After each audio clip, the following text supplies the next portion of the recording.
I'm Kate and I'm a third year physics student at the University of Warwick. I've been doing my internship here at TTP making a face tracking system using low power AI and machine vision. At first it was quite overwhelming, the amount of things that I had to do to make this face tracking system all come together.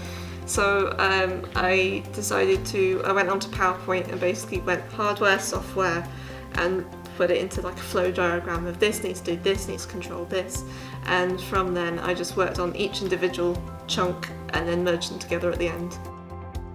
The software had a lot of problems and sometimes I spend like an hour trying to do it and then just researching things on the internet. Sometimes it would be fine and it would work, and sometimes it just wouldn't, and at that point I'd go up to one of my colleagues who I knew would probably know how to fix it and be like, help please, and they're all lovely, so they'd all help me out and managed to fix the problem.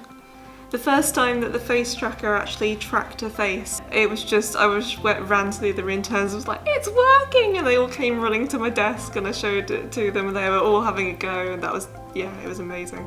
So the camera here picks up images of the face.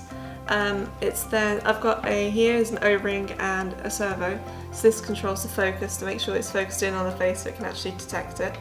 I've got another two servos here, which this moves azimuthally and this moves the elevation so it can keep track of the face, it moves to follow it. I've got some limit switches here, so if it overshoots by accident it'll stop it to save it sort of get any of the wires getting trapped in any of the servos and damaging them. This is all connected to the circuit board, so I've got a power supply coming in, I've got the signal from these servos and from the micro switches, and I've got an Arduino here which I've programmed to control the servos, and then I've also got some Python script running on the Google Coral which actually allows the face tracking, and this is brilliant for low power AI. So the most infuriating bug in my code, it seemed that I was trying to program moving all the different servos independently, and it seemed like that the order of the if statements affected the control of the servos, which it shouldn't do because if statements the order of them doesn't matter.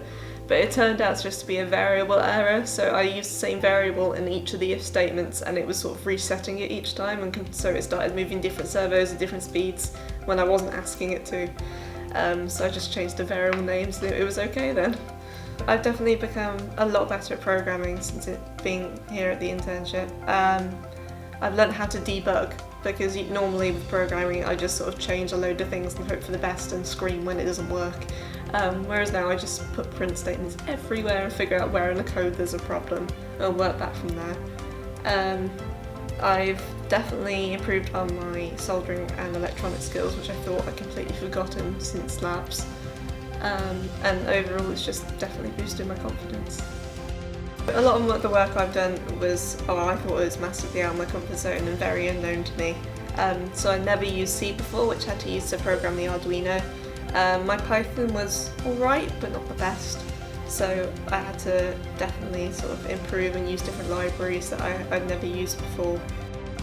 Very different to what I imagined, just because it's been a lot more of a challenge.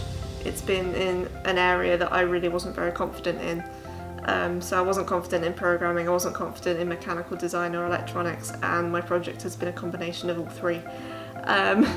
So yeah, it's been hard work, but I've learned more than I possibly could have imagined.